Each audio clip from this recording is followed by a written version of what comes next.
Agora, Mota, no caso do governador afastado Ibanez, é uma costura jurídica, mas também política, né? O componente da articulação e das negociações políticas, imagino que esteja presente também nesse caso e nessa tentativa dele de voltar ao governo do Distrito Federal, né, Mota? Exato, Brown, o que torna muito difícil comentar sobre esse assunto com isenção e responsabilidade, né? Existe uma grande quantidade de informações que ainda não está disponível, existem versões de histórias que são conflitantes entre si, e é evidente, salta aos olhos, que existe um enorme componente político nisso. Então, é muito difícil, nessa altura, traçar qualquer prognóstico ou fazer qualquer julgamento sobre o que está acontecendo. E o ditador Nicolás Maduro declarou nesta quinta-feira que conversou com o presidente Lula sobre formar um bloco político aliado à Rússia e à China. Ele deu a declaração em discurso anual à Assembleia Nacional da Venezuela, órgão legislativo controlado pelo regime. O ditador também afirmou ter estendido a ideia a outros líderes latino-americanos de esquerda, como Gustavo Petro, da Colômbia, e Alberto Fernandes, da Argentina. Mas com você, Pavinato, o que acha dessa ideia, dessa possibilidade? Não. Parece um pouco... Eu não sei, eu ia dizer óbvio, mas aí eu me desesperei antes de dizer a palavra óbvio. Quando a gente vê, a gente se depara que o presidente do nosso país, o meu presidente, o presidente que está lá administrando todo o dinheiro que eu pago de impostos, você paga, a sua família toda, nós todos, tanto aqui quanto acolá, mas que vai tudo para lá e depois é redistribuído.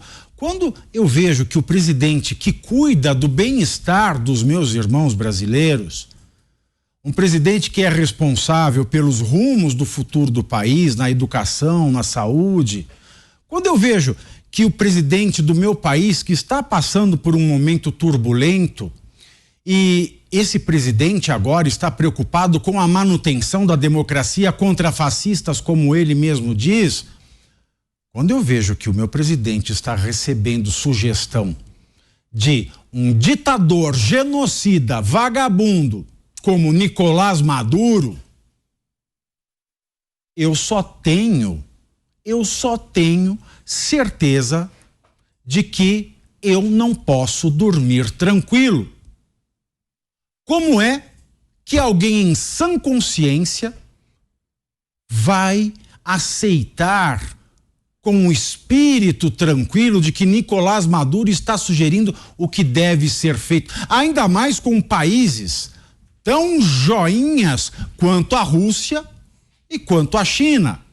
Agora eu quero ver, Brown, a militância do presidente do nosso país, porque a militância do nosso presidente, ela sempre condenou veementemente os ataques russos e os atentados contra os direitos humanitários, os direitos humanos fundamentais do povo ucraniano. Agora, será que o povo ucraniano vai se tornar um pouquinho fascista? Será que nós vamos ajambrar a Rússia num eixo que está fazendo o que está fazendo, está matando mulher, está matando criança, mas é para manter a democracia? Como diz Ortega na Nicarágua? Eu não sei, mas eu lembro de uma frase do presidente, do antigo rei da Espanha, o Juan Carlos, pai do atual rei Felipe, que renunciou em favor a ele. Quando Chaves foi visitá-lo, Chaves falava e rei Juan Carlos disse: por que não te calas? Então, o que cabe falar de uma frase ou de qualquer sugestão ou conselho de Maduro? Por que não te calas? E será que, por outro lado, Kobayashi, Lula vai se calar? Será que o presidente vai responder a esse convite, essa proposta do Nicolás Maduro? Tem que responder, né? Tem que responder, tomara que não, mas não seria surpresa nenhuma qualquer tipo de aproximação com o Nicolás Maduro. Ninguém Ninguém desconhece a proximidade entre ambos, o presidente Lula e o ditador Nicolás Maduro, que inclusive estaria na posse dele, só não veio para ficar tão mal a imagem do presidente em relação a isso, se é que isso geraria qualquer tipo de reação nas pessoas que apoiam o Lula, porque não é segredo para ninguém. Vamos lá. Nicolás Maduro como conselheiro do presidente da República, Luiz Inácio Lula da Silva. Vejam só qual é o time de conselheiros do nosso presidente. Vamos separar essa frase, né? Maduro sugere a Lula.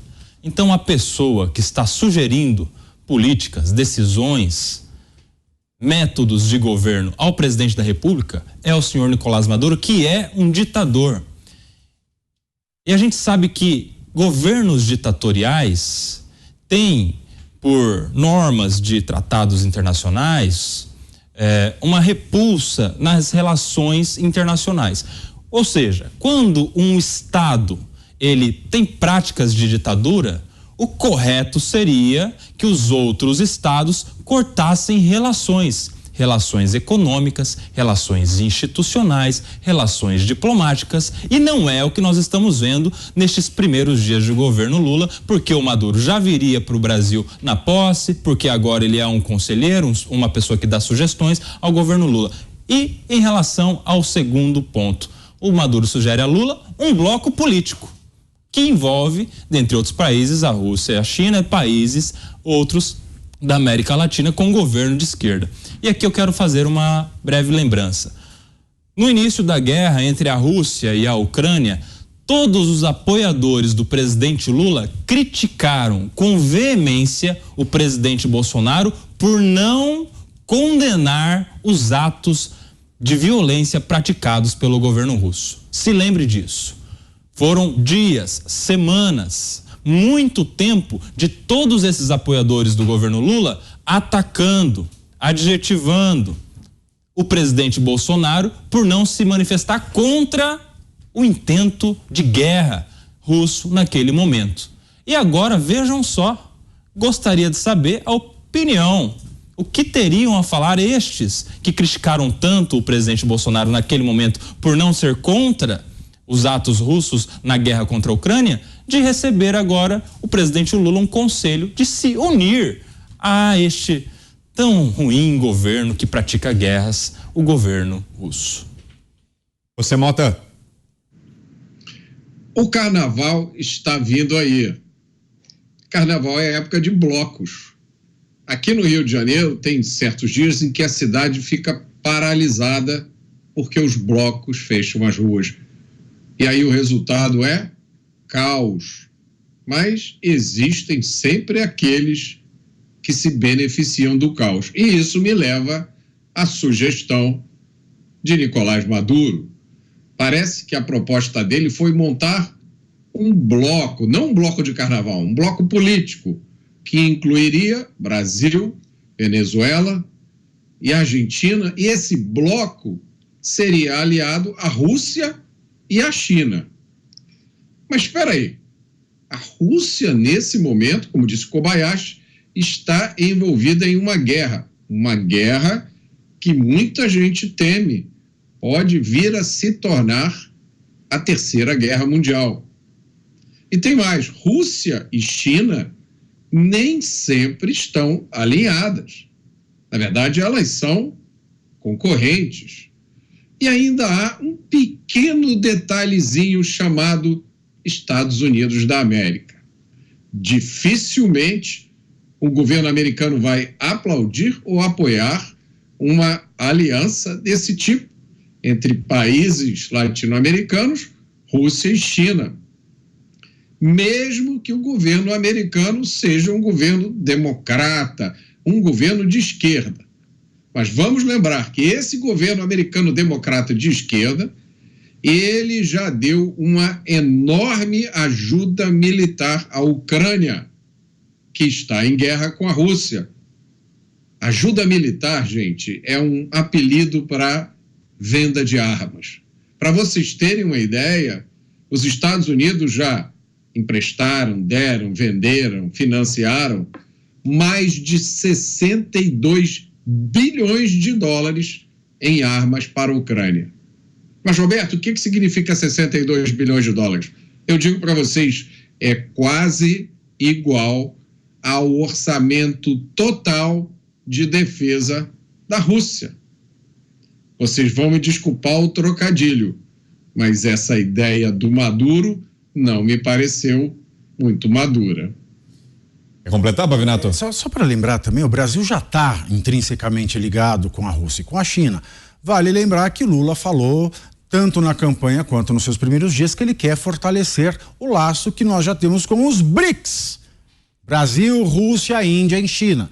Brasil, é isso que nós estamos vendo. Rússia, é isso que nós sabemos. Índia é a democracia mais desumanitária que existe no mundo, inclusive regime de castas. Lá, por exemplo, em regiões como Agra, onde tem o Taj Mahal, se uma pessoa indiana vê uma pessoa branca numa fila, ela tem que ceder o lugar e ir para trás dela.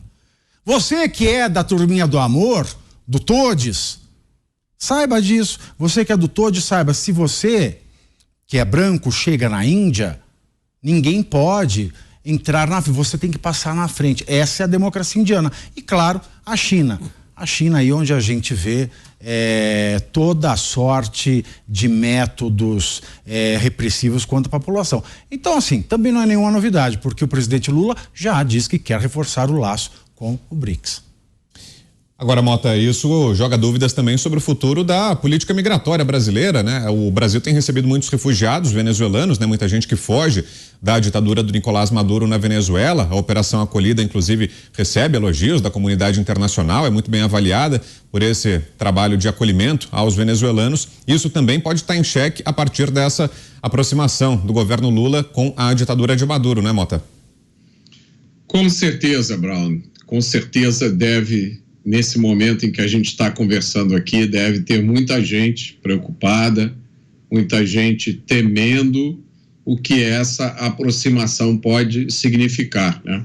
A gente aqui pode lembrar o caso dos, se eu não me engano, boxeadores cubanos que estavam aqui, agora não me lembro se foi nos Jogos Pan-Americanos, acho que foi, enfim, e que pediram asilo aqui ao governo brasileiro, e que foram devolvidos a Cuba.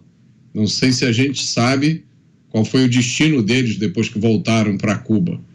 Mas liberdade é uma coisa muito séria. Como eu estava dizendo aqui, o que mais inspira preocupação no momento atual é o novo comportamento de pessoas que passaram a vida inteira defendendo a liberdade, mas agora assumiram uma nova posição, né?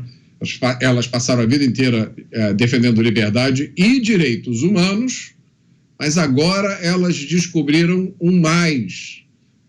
Muitas dessas pessoas estão se manifestando publicamente nas redes sociais, né? Dizendo que a liberdade e os direitos humanos não valem para todo mundo. Há certas categorias de pessoas para as quais esses direitos não são válidos. Então, a gente voltou ao século XV ou ao século XVI, né? O Pavinato, com a sua erudição, pode me ajudar aí, mas talvez até a antiguidade, né? Porque desde da antiguidade, na ética judaico-cristã, já se tinha o conceito, né, de alguma forma, de direitos humanos. E essas pessoas agora mudaram de opinião e agora apontam para a existência de uma classe de pessoas que, por seu pensamento ou por sua posição política, não tem mais direito nenhum. E aí eu imagino agora o pai de família que, com muito custo e sofrimento, conseguiu retirar a sua família da Venezuela, veio para o Brasil e aqui encontrou um porto seguro onde recomeçar a reconstruir a sua vida. O que vai ser dele agora?